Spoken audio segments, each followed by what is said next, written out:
Olá, tudo bem?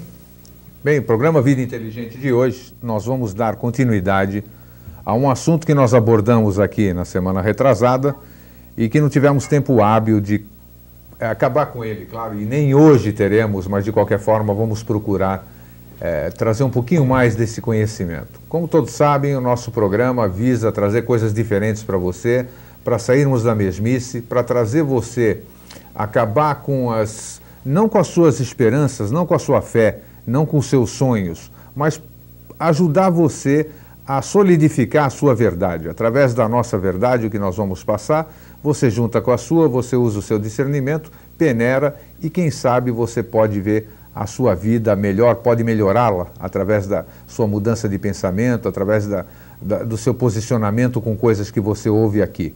Bem, nós abordamos o mundo subterrâneos, que falava sobre habitantes que vivem embaixo da terra. Sei que muita gente, muitos cientistas falam que não existe terra oca, que isso é impossível, que na terra tem magma e tal. Nós não estamos aqui hoje e nunca estivemos para tentar convencer você de nada.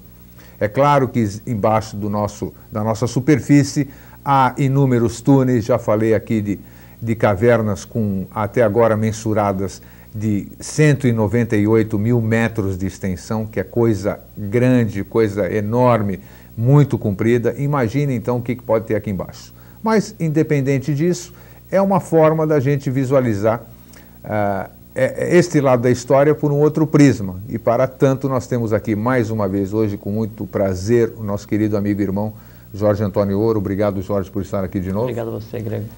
Eu queria que a gente tivesse todo o tempo do mundo, mas é melhor 10% de alguma coisa do que 100% de nada. E nós estamos aqui de novo. Ainda mais que a gente sabe o que fazer com essa alguma coisa, né? Isso. Na semana, Jorge, naquele primeiro programa, você citou alguns livros para que as pessoas que tivessem interesse sobre esse assunto de mundos subterrâneos, não estamos falando nada do Raymond, do Almirante Byrd, sobre Terra Oca. Nós estamos falando de uma coisa mais transcendental, mais profunda e que cada um discerne do jeito que melhor lhe aprouver. Como nós não temos aqui colocado em caracteres, nós pedimos para você escrever para o nosso e-mail, vidainteligente@gmail.com. Quem tiver interesse nesses livros recomendados pelo próprio Jorge para pesquisar mais sobre o assunto, se é que você se interessa, liga para nós, ou liga não. Telefona, o telefone também vai aparecer, mas nós não vamos falar aqui. Está ali no seu monitor agora, vidainteligente@gmail.com. Eu terei o maior prazer em passar os livros para você. Bom, Jorge, passo a palavra para você agora. Faz um leve briefing do que nós fizemos no primeiro programa, para quem perdeu ou para quem não lembra, vamos dizer, para a gente dar a sessão de continuismo. Tá, obrigado. Então, boa noite a todos. Mais uma vez, Grego, obrigado por estar aqui. É um prazer, uma satisfação, né? Conforme a gente sempre fala, é uma celebração, né? Então, primeiro, só uma observação com relação aos livros. Então, são livros para todos os gostos, né? Mas que não tem nada a ver com a gente. Sim, eu não vendo livro, o Grego não vende livro. Também, eu só vendo os meus. Pois é, então, quem quiser ler, depois aí está à disposição. É uma indicação, né? Exatamente. Com relação à questão dos mundos subterrâneos, é uma coisa assim, um posicionamento muito interessante assim. Então, hoje choveu pra caramba aqui em Florianópolis, né? O fato de ter chovido, né, e ter passado o dia inteiro nublado, significa que o sol não nasceu? Não. O sol nasceu, brilhou com toda a sua intensidade acima das nuvens e a gente não viu. Perfeito. Então, a questão da Agartha, dos mundos subterrâneos, da gestão divina junto com a questão humana, ela é tão real quanto o sol que nasceu hoje vocês não viram. Você pode até se recusar a admitir que ele estava acima das nuvens, mas estava e estava interferindo diretamente na vida de vocês. Essa que é a analogia perfeita para se fazer. Uma outra coisa antes de a gente começar, que é muito importante, assim, quando alguém observa alguma coisa, então o observador e o objeto da observação, eles, por lei de ação e reação, se alteram mutuamente, continuamente e no mesmo instante. Então, se eu quero entender alguma coisa, eu quero fazer com que aquela alguma coisa venha fazer parte do meu dia a dia e me transforme ao mesmo tempo que eu transformo aquela coisa, basta olhar para essa alguma coisa. O que é olhar? Pensar a respeito. Tá? Então, o que a gente faz aqui, o que a gente tem conversado aqui é o seguinte: trazer assuntos com uma abordagem diferenciada, não novos, uma abordagem diferenciada, para que vocês ao menos sintam dúvida, sintam que é interessante, que é uma coisa diferente e em fazendo isso, procurem a verdade de vocês. Isso por si já justifica a nossa vinda aqui e a estada de vocês aí desse outro lado da câmera. Perfeito. Muito bem. Jorge, nós falamos no primeiro programa sobre mundos subterrâneos. Eu gostaria que você repetisse. Todo mundo ouve falar de Shambhala, acham que é lenda, a Agartha também acham que é lenda, e tudo bem. Mas como nós conversamos já no primeiro e agora, antes do programa começar, parece que existem 4 etapas. Como é que a gente pode definir o nome dessas cidades, desses planos? Dá uma geral sobre isso, Jorge. Tá.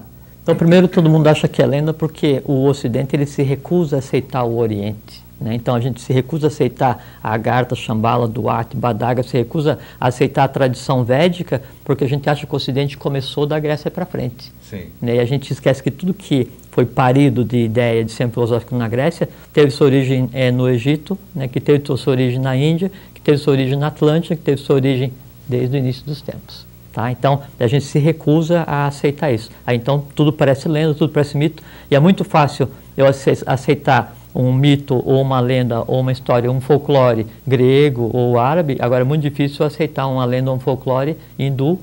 É interessante, né? Verdade. É uma rejeição. Por quê? Porque a questão histórica, né, a ancestralidade da civilização védica, né, dos ários primitivos, ela é tão grande com relação ao que a gente conceitua como concepção ocidental que ofuscaria todo o conhecimento acadêmico. Aí há uma rejeição natural a tudo que de produção histórica, científica foi feita nesse ir e vir humano desde quando a coisa começou. Essa que é a razão da gente achar que tudo é lenda e rejeitar. Na verdade, então, nós tínhamos tudo, nós estávamos na estrada correta, pegamos um atalho e perdemos todo o rumo e agora nós estamos tentando reencontrar. Não, é que nós temos tudo, né, ainda, né, assim, a divindade máxima, né, manifesta, é o rei do mundo, Melquisedeque, ou seja, Senhor, na sua manifestação cíclica atual, ele disse: cada um constrói o seu próprio mundo para que o meu permaneça ignorado. Então,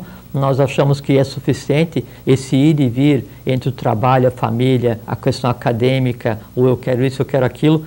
Eu crio um muro, né, e me meto nesse muro e digo, não, isso aqui está suficiente, a vida vai passar. Cria o seu mundo, né? A vida vai passar logo, então isso aqui está suficiente. E a vida passa assim, como se fosse um piquenique mal planejado, né, e não adianta nada. Então é só abrir os olhos, se instruir um pouco sobre esse tipo de coisa, se ligar, olhar para essa verdade, para essas verdades, que não é minha, não é tua, são verdades humanas, pertencem a mim, pertencem a você, pertencem a todos nós, olhar para isso, para que toda essa questão cósmica humana não se perca em nós mesmos, porque a razão da gente existir é resolver a coisa humana que é em cada um, e a coisa humana se resolve na continuidade. Eu tenho que, olhando para mim mesmo e me ligando com essa verdade que já é história, não é lenda nem fábula, é história, eu resolvo essa questão histórica e resolvo a humanidade em mim. Fora disso, a vida vai passar.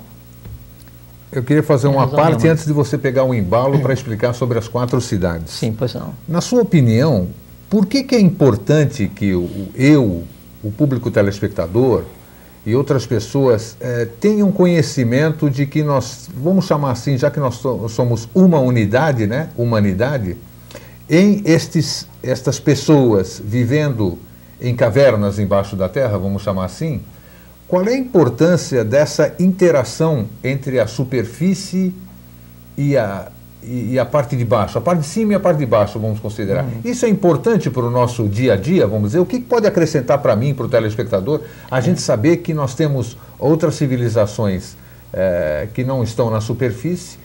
Qual é essa relação entre nós e eles, vamos chamar assim? Essas outras civilizações na superfície, que não estão na superfície, não é assim... deixar bem claro, né? Assim, vou pegar o carro e vou viajar para Agartha, vou para Shambhala, vou para Duat, né? Vou para Badagas. A relação que existe, a primeira e mais pródiga, o melhor resultado que se poderia ter do perceber e entender essa realidade é o seguinte: nós não estamos sozinhos. O mundo não é casa da mãe Joana. A divindade jamais abandonou a humanidade, primeiro. E segundo o seguinte, ninguém precisa de intermediário para a divindade. Ninguém precisa de intermediário para chegar à questão divina, porque ela está onde sempre esteve. Onde está? Em nós. Sim. Tá? Então, isso que é importante. O saber sobre Duarte, Badagas, Agartha, Shambhala, o ir e vir da questão humana, isso é importante porque você passa a entender o que é a verdadeira história humana. Né? Ver que, assim, do descobrimento do Brasil, a Revolução Francesa, ao ciclo dos Ários, a questão do Egito, a Atlântida, tudo tem relação sempre com uma coisa consciente, não é acaso, não existe acaso, existe lei da causalidade. Os nossos irmãos subterrâneos já estiveram na superfície? Sim. Você falou, o que você acabou de dizer significa que eles já viveram na superfície. Sim. E que... Sim. Você tem uma ideia assim do quão longe vai essa questão, como ela está intrinsecamente, assim, está entrelaçada à questão humana, né? Porque é a humanidade que já passou pela fase que a gente está passando agora. Por assim, Gaia é o nome que se dá ao planeta Terra. Planeta, né? Terra, isso. Na tradição é Ga, separa tracinho, e A, Sefer. As 3 esferas reunidas. As 3 esferas reunidas. Exatamente.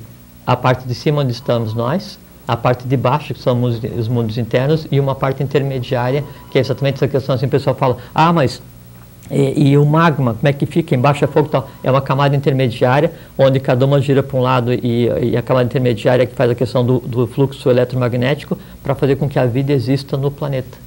Né? Então, o próprio nome da coisa já diz o que ela é. E essa tradição dos mundos subterrâneos da Agartha, né?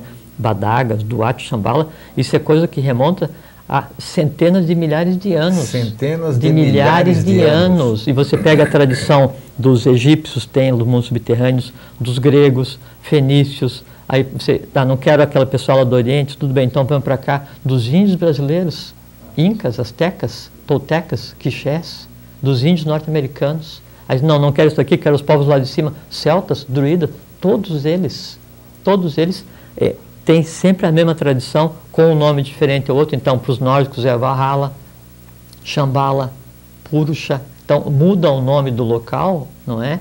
Mas sempre é o mesmo local, como origem da divindade. Tanto é que, assim, nas lendas dos índios norte-americanos, dos índios brasileiros e dos incas e maias, né, a divindade sempre veio do seio da terra para dar orientação e sempre era com tez branca. Tanto é que quando os espanhóis chegaram no México, foram recebidos como deuses, porque eram os deuses que já tinham vindo, né, no início da raça deles e que voltaram agora. Entendi. Sempre esteve ligado, né? E por assim, a gente vê essa questão, e está intimamente ligado, por assim, a questão do Brasil, o nome Brasil. Então tem a questão do fenício, mas o Brasil já existia o nome Rai Brasil nas tradições dos celtas. Celtas. Milhares de anos antes de se vir para cá. Né? Milhares de anos antes de se vir para cá. Os portugueses. E os portugueses, quando vieram para cá, vieram por quê? Porque ordens que trabalham ligados diretamente à Agartha, externamente conhecido como Maris, Avis, Ordem de Malta, dos Cavaleiros de Cristo, Templários, essas coisas assim, fizeram todo um trabalho para tentar unificar a Europa e depois vieram para cá descobrir, entre aspas, o Brasil, mas aqui já há 2.000 anos, 2.500 anos, já existia aqui fenícios, hebreus, caldeus, todos vinham para cá preparando o advento do que seria essa era agora. Por quê? Porque a Agartha, né, emanava os valores a partir daqui desse local, e na época que a Atlântida estava ainda na superfície, né, no seu apogeu, a 8ª cidade Atlântica era no Brasil. A 8ª cidade Atlântica era no Brasil. Sim. Tinha nome essa cidade, Jorge? Tem, Shambhala. Shambhala era no Brasil? A exteriorização física da 8ª cidade era aqui. O Eldorado que os espanhóis vieram procurar, sim, Eldorado sim. É Eldorado de Ouro Dourado, né? Era a cidade dos telhados de ouro, os telhados resplandecentes, que era a 8ª cidade, que é no Amazonas. No Amazonas. Então, assim, assim, uma coisa muito recente com relação a isso, aquele jornalista alemão que veio mais ou menos em 1980 agora para o Brasil, fazer uma pesquisa sobre essa questão dos segredos ali da região do Roncador, no Mato Grosso, e veio fazer uma pesquisa para Der Spiegel, né, aquela revista alemã. Sim. E ele encontrou, né, e estava indo lá e tinha informações e ia publicar, que era as crônicas de Acacor, né? E aí acabou acontecendo um negócio com ele lá no Rio de Janeiro, morreu e tal, então foi interrompido. Mas aí, em paralelo a isso, veio todo um conjunto de pesquisadores norte-americanos para lá, para aquela região do Mato Grosso. Então, todo mundo pesquisa, todo mundo fala disso, né? Desde antes de existir a civilização dita ocidental até hoje em dia. Uma curiosidade que pode ser que o telespectador também tenha, e eu estava pensando antes da gente fazer o programa, durante a semana. Os governos do mundo, daqui, os governos dos países, eles têm conhecimento das cidades subterrâneas? Segmentos que permanecem, mesmo quando o governo troca, eles têm conhecimento. Eles têm conhecimento? Tem e manipulam isso, jamais deixam chegar à população esse conhecimento. E eles têm acesso aos... Não. Não têm? Não. Nem Porque que eles queiram, eles têm acesso? O acesso aos mundos internos. Né, o acesso aos mundos internos... Vamos dizer aqui para o telespectador, desculpa te interromper, que eu te perguntei lá fora, inclusive. Sim, nós estamos falando de mundo físico, pessoal. Físico, nós não estamos falando não de espiritual, de angelical, nem nada. Agartha é físico, são 7 cidades, cada uma com um templo, né, com 2 colunas, com 2 templos e colunas, né, são 7 vezes 3, 21, mais a 8ª cidade, que é Shambhala, tem mais um templo, que são 22 arcanos maiores. Cada uma das cidades é dividida em 56 subseções, 56 arcanos menores. A expressão disso está na Terra. 22 são postos representativos, tem 22 fraternidades trabalhando, tem várias ordens trabalhando. Sempre o que é na Agartha está com reflexo ativo no dia a dia na humanidade. A história humana foi escrita diretamente pela interveniência e ação de seres conscientes da Agartha. Respondendo a tua questão, então, se esses que sabem que existe tal e têm condições de chegar lá, não, porque é o seguinte... Né? Não é assim, não, eu vou pegar meu tanque de guerra e vou lá invadir, como eu invadi aí agora lá onde eram os fenícios, como eu invadi a Mesopotâmia, não existe isso. Não existe. Ainda bem, né? Não, a Agartha, né, ela é considerada a ilha imperecível, né, assim, inatingível, sabe? Então, assim, na região ali da Ásia, centenas e centenas de milhares de pessoas sabem disso, sabem os locais de acesso. Os mosteiros, as embocaduras, né, os mosteiros tibetanos têm passagem para esses locais desde o início da raça ária, e aí a gente tem 1 milhão de anos nesse processo, né? E nunca um estrangeiro, nunca um entrou nesse local que não tivesse sido convidado e preparado para. E alguém só é convidado e preparado para e só vai se para a lei para a lei cósmica tiver um objetivo. Então não é eu quero ir, eu vou. Não, você vai se for para ir. Isso é uma coisa simples, você chega lá no roncador. Todo mundo sabe onde é que tem embocaduras no roncador. Experimente ir. Então tem grupos de seres ligados àqueles locais que protegem, assim, no roncador tem as tribos Chavante e Morcego, né? Sim. Que os próprios Chavantes têm medo de Chavante e Morcego, por quê? Porque eles protegem determinada região. Isso existe em todo o mundo, né? Assim, então tem as 7 linhas do Pramanta, né? Então, Najib, Abhyala, Rakovsky, Moria, Kutum, Hilarião, Serapis. Então, todas elas têm função. Então, são 111 seres de cada linha, 111 adeptos, né? E mais Kutum. São 111 seres de cada linha, e uma linha desses seres, desses adeptos do Pramanta, né, que é a linha dos Najib, ela tem por função proteger as embocaduras. Então, Helena Blavatsky escreveu um livro no País das Montanhas Azuis, onde é que ela fala dos todes e mulucurumbas. Então, os todes são seres que protegem as embocaduras. E é o seguinte, não passa mesmo. Né? Tá. Não é lugar de se visitar assim, eu vou fazer turismo. Isso não existe, até porque... Pode seguir, não, até porque continua. Que Não, aí a gente vai conversar sobre a estrutura de Agartha Shambhala e como isso está ligado no dia a dia hoje do Brasil, hoje do mundo, na questão das ordens que estão ativas trabalhando pelo bem-estar da humanidade, do mundo de Duarte, das ordens secretas, sistema geográfico, cidade subterrânea, onde é que ficam as bibliotecas, essas coisas assim. Tá. Uma telespectadora nos ligou pedindo o telefone do Jorge Ouro, não vão passar telefone no ar, mas de qualquer forma o e-mail do Jorge já vai aparecer aí no seu monitor. Por favor, anote o e-mail do Jorge, entre em contato com ele. O Jorge não deixa de responder nenhum e-mail. Faça a gentileza, se ele achar por bem depois passar o telefone para o telespectador, ele fará com o maior prazer. Jorge, vamos entrar então no início da conversa. Eu queria que você falasse sobre Badagas, Duarte, Agartha e Shambhala. Tá. Para as pessoas compreenderem o que são essas 4 cidades, ou 4 sei lá o que, vamos chamar assim, por favor. Então, primeiro com relação a Agartha, que é o mais conhecido, né? Sim. Todo mundo fala sobre a Agartha. Então, a Agartha, ela existe, a gente liga a Agartha à questão da Atlântida, né? Só que ela existe antes ainda da Atlântida, mas daí é uma coisa para um outro dia. Sem sombra de dúvida. E é muito para a minha cabeça também, vamos devagar. Então, a Agartha é um lugar onde quem está em Agartha, aquela criatura, aquele ser humano que ele já conseguiu evoluir de tal maneira que ele tem ligado conscientemente corpo, alma e espírito. Tá. Tem o que evoluir, está pronto, acabado enquanto criatura humana, resolvido. Então, essa criatura, esse ser humano, né, ele vive na Agartha. Eu tenho uma pessoa que me relatou que em uma conversa dele com a manifestação do Eterno na face da Terra, no presente ciclo, então perguntou assim, mas como que é a Agartha? Ele vai estar me ouvindo, sabe quem eu estou falando. Mas como que é a Agartha? Aí, Akbel respondeu para ele, quando o senhor chegar lá, o senhor vai ver. Perfeito. Bela resposta, claro. E não podia ser outra. Né? Então, o que acontece? Fisicamente existe, né? Então, qual é, que é a estrutura da Agartha hoje? Então, são 7 cidades-estado, que era a mesma que existia na época da Atlântida, porque a Atlântida era uma exteriorização do que seria a Agartha, né?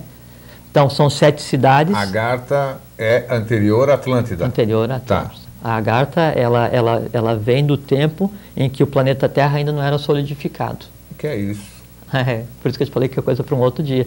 Se construiu junto o interno e o externo, o sol oculto, o sol espiritual, e o sol físico, o sol externo. Né? Esses dois em contraponto na questão da evolução humana. Aí, outro dia a gente fala a respeito. Com certeza.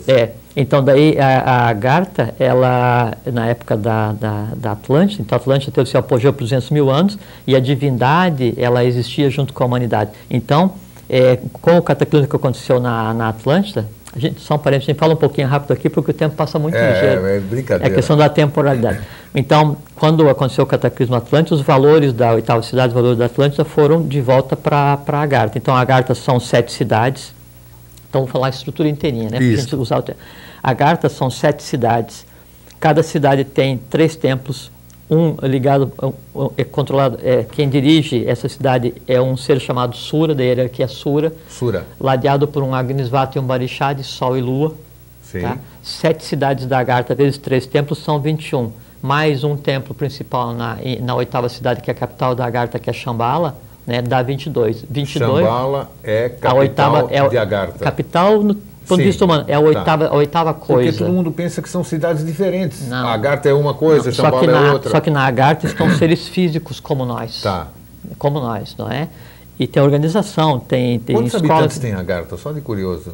Quer saber exatamente? Quero. Deve ser alguma coisa assim próximo de quase 3 milhões de habitantes hoje. 3 milhões de habitantes, tá. Tá? Então, nessas 7 cidades, vezes 3 são 21, mais a 8ª dá 22. Esses 22 templos formam o que seria a maçonaria dos Trashumarutas, a primeira maçonaria agartina. A legítima. Essa que é, e ela se manifesta na face da Terra para acompanhar a evolução humana. Cada uma cidade da Agartha, ela é dividida em 8 subseções, e cada uma em mais 7, são 56. 56 mais 22 dá os 78, que são os arcanos maiores e menores do tarô. Tarô agartino, não tarô boêmio, pois os boêmios são seres... Existe tarô agartino? Existe. É mesmo?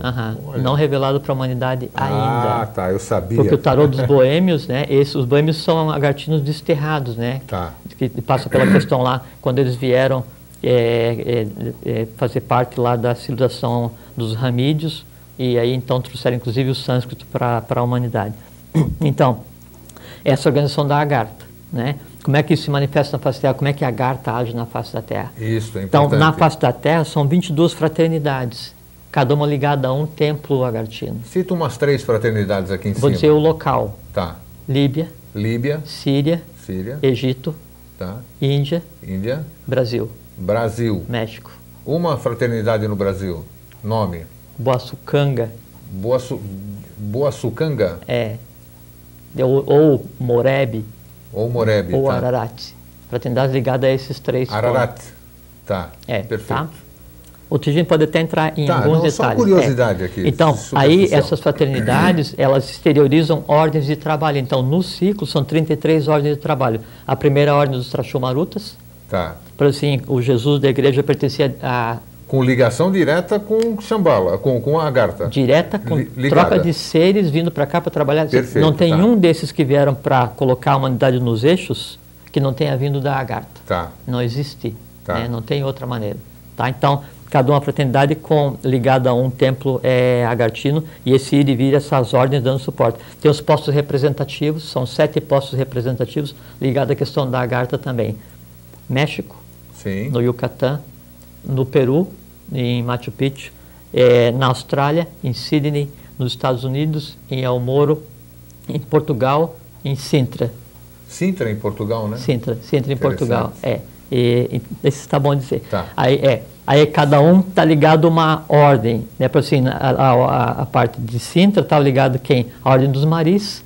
E a Ordem dos Maris, né, ela é tão antiga que em 1099 ela fundou o que depois viria a ser o movimento que deu origem aos Templários em 1188. Os Templários depois com Maris fundaram a Vis, a Ordem do Tozão de Ouro, a Ordem da Calatrava na Espanha, criaram todo o movimento para unificar a Europa, que é uma coisa que está acontecendo agora. Por que a Europa está unificada agora? É acaso? Não. Os Templários tentaram fazer isso por volta de 1100, né? Depois, mais tarde, Napoleão tinha por função fazer isso também, e foi educado em Baalbek, na Síria, para fazer isso, em uma fraternidade, e aí preferiu agir por conta própria e não fez coisa nenhuma, né? Então, esse movimento todo deu origem a, depois do descobrimento do Brasil, independência do Brasil, Revolução Francesa, independência americana, uma porção de fatores, tá? Então, essas fraternidades, né, esses postos geográficos, eles estão ligados a sistemas geográficos, e o sistema geográfico é o seguinte: então, a humanidade no ir e vir, né, no planeta, a questão se desloca dentro do que seria o chamado itinerário de Ió, que é assim, hoje a tônica está no Oriente Médio, daqui a alguns centenas ou milhares de anos essa tônica passa para a Europa, passa para a Península Ibérica, vem para o Brasil. Então, agora nós estamos nessa época do Ocidente, né? Brasil, de 1924 para frente, o que antes era competência do Tibete, quer dizer, representar a Agartha na face da Terra, passou para o Brasil. Passou para o Brasil quando? Em 1924. 1924. O que era antes Et Oriente Lux, né, quer dizer, a luz vem do Oriente, agora Et Ocidente Lux, a luz vem do Ocidente. Então, tanto é que a maçonaria fala da questão do Grande Oriente, né, maçônico. Então, irmãos maçons, o filho da viúva já nasceu novamente e agora já existe o Grande Ocidente, além do Grande Oriente. O Grande Ocidente está ligado à maçonaria dos Trashumarutas em atividade integral na face da Terra, tanto quanto estava na 18ª dinastia, quando se criou a maçonaria egípcia. Jorge, aqui como o nosso programa é ao vivo e aqui a gente não esconde nada do que vem do telespectador. Pois não. A Silvana dos Ingleses pergunta: Jorge comentou que não temos acesso a esse mundo subterrâneo. Então, como tem tanta informação, o Jorge tem tanta informação sobre esse mundo, como se deu esse conhecimento? Tá aí, Silvana, ele vai responder para você. Oi, Silvana. A regra básica do conhecimento é o seguinte: jamais uma pergunta pode deixar de ser respondida. O acesso ao conhecimento é o seguinte: o conhecimento está disponível para todo mundo nessas ordens de iniciação que tiveram por trabalho, por função, preservar a questão divina e levar à frente a questão humana. Sempre essa mistura. E essas ordens que eu estou citando aqui, então, elas vêm desde mais de 1 milhão de anos. Desde o início da raça ária, vem trabalhando, se movendo, esses seres aqui, aqueles seres ali, vem aqui, nasce nação aqui, cai nação ali. E esse conhecimento, essa chamada tradição, a Gupta Vidya, a antiga tradição, a ciência secreta, ela é preservada nessas ordens. Aí qualquer um que chegue nessas ordens e estude, ou leia um pouco aqui, um pouco ali, aí fica sabendo dessas coisas. E aí né? Eu ainda vou falar, você não precisa assinar embaixo, que nós já, com certeza, o Jorge falou no programa anterior, os nossos irmãos daqui de baixo, parte desses 3 milhões que o Jorge acabou de dizer, os habitantes... A última referência que a gente tem é mais ou menos 3 milhões e 500 milhões e 800 mil seres habitando em Agartha, é a última referência que existe intercâmbio, muitos deles vêm para a superfície, você com certeza deve ter cruzado com algum, não sabe, eu, outras pessoas, e esse conhecimento é passado por eles e tem coisas também, é claro, nós estamos aqui, como eu digo, sempre ao vivo e a verdade sempre tem que ser dita, é claro que muitas coisas são omitidas, a água aparece quando o poço está pronto. Nós estamos gradativamente passando um pouquinho da água, né? Cavando esse poço. Despertando curiosidade. Exatamente. Um dia a verdade poderá ser revelada na sua íntegra, mas tudo gradativo. Jorge, nós temos mais uns minutinhos aí, eu vou roubar uns minutinhos. Então, para você... explicar a questão do... Exatamente. Então, a Agartha funciona dessa maneira, aí tem a esterilização da Agartha na superfície, que então tem o itinerário de Ió, e onde se move o itinerário de Ió, Aí se move Duarte. Duarte é móvel. Duarte é móvel. Então, esse tema que você falou, da questão das galerias, dos mundos subterrâneos, assim, sim, isso é Duarte. Sim. Isso é Duarte. Tá. Ele existe no mundo inteiro, só que a tônica, ela se move, né? E Duarte hoje, ele está onde está o 8º templo, que é o Cajá, né? Então, o itinerário de hoje, ele aponta para um lugar no mundo, Brasil. Brasil. Pergunta, então, onde está... Desde 1924, como você disse? Onde está... Só que o Brasil foi preparado para isso desde a época da Atlântida. Desde a Atlântida, Então, ele perguntou assim, onde está Duarte hoje? Está no Brasil. Está no Brasil. Está no Brasil, embaixo. Né? Aí você falou assim, a gente falou 3 milhões, não sei quantas mil pessoas e tal. Como é que eu posso imaginar quase o estado de Santa Catarina inteiro embaixo da terra amontoada em caverna? Não, é outra história. Então são sistemas imensos, né, de cidades construídas meio de locomoção, de linguagem própria, com relação à linguagem, né? Então, assim, por assim, bem falado. E linguagem? E linguagem, né? Então a gente pensa que a língua mais antiga que tem é o sânscrito. Sim. Né? Então, que é o início da raça ária. Só que antes do sânscrito, existia uma língua chamada Senzar. Senzar? Senzar, S-E-N-Z-A-R, que é onde foi codificado o Kyuté, que foi onde deu os livros que deram início à teosofia, né, com Blavatsky, que é por volta de 1800, né? Só que antes do Senzar tem a linguagem chamada divina que existe desde a criação do planeta, que é a Vatan. Vatan. Vatan. Vatan. V-A-T-A-N. V-A-T-A-N. Vatan. Vatan é um idioma que é o idioma que é falado na Agartha, idioma que é falado em Shambhala, é o idioma que é usado em alguns locais de Duarte, e ele consiste em 7 letras, 7 símbolos. 7 símbolos. 7. E esses símbolos, eles se movem em 4 posições, fazendo 28. E cada um símbolo corresponde a um som. Então é a escrita que fala, de onde vem as tradições da pedra falante. A pedra onde está escrita e ela fala, é a pedra, né, onde tem a inscrição em Vatan, e ela expressa o conhecimento, porque é um conhecimento vivo. Meu Deus do céu. É muito para a cabeça. Então, né? assim, a pedra cúbica, né, da maçonaria, o grande arquiteto do universo que se assenta na pedra cúbica, não sei o que e tal, a pedra filosofal, essas confusões todas, né? Muito simples, é conhecimento primordial passado por um Agartino escrito em Vatan. Toda a tônica humana passa por isso. Você falou assim que cada um de nós conhece ou já teve contato, não sei o que, sabe a história de um Agartino? Sabemos sim. Buda, Krishna, Orfeu, Moisés, Maomé, o Jesus da igreja, Joshua Ben Pandira, né? Todos eles, todos os grandes iniciados, boa parte dos iniciados da época da Grécia se instruíram em Duarte, se instruíram em Agartha. Buda, Sakyamuni se instruiu em Agartha, se instruiu em Duarte, recebeu Napoleão, foi instruído em Baalbek, na Síria, para unificar o Egito. Alguns conhecidos da história brasileira se instruíram, né, para fazer. Então, o que a gente tem que ter em mente assim, é que a gente pensa que é uma coisa fantástica, né, é porque nós deixamos nossa realidade tão pequena no dia, nosso dia a dia é tão pequeno, nosso horizonte é tão próximo do nosso nariz, que qualquer coisa fora disso a gente acha que é fantástico. Não tem nada de fantástico.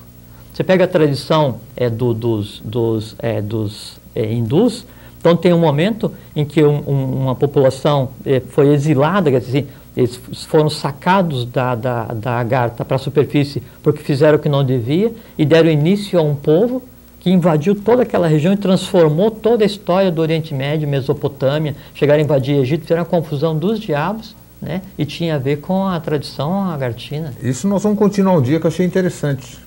Quer dizer que teve povos de lá que vieram para cima e se transformaram em outro. Mas isso é uma história para um outro programa. Sim, sim. Para não mudarmos a nossa rotina, já que nós estamos ainda no mundo atemporal, né? Atemporal da chuva lá fora e aqui dentro atemporal. Eu gostaria que você sempre finaliza com aquela sua mensagem, né? Que serve para nós aqui.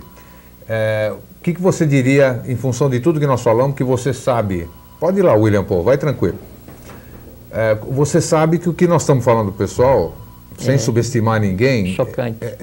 Chocante, né? No bom sentido, né? Vai mexer com as pessoas. Ou os dois que estão lá são loucos...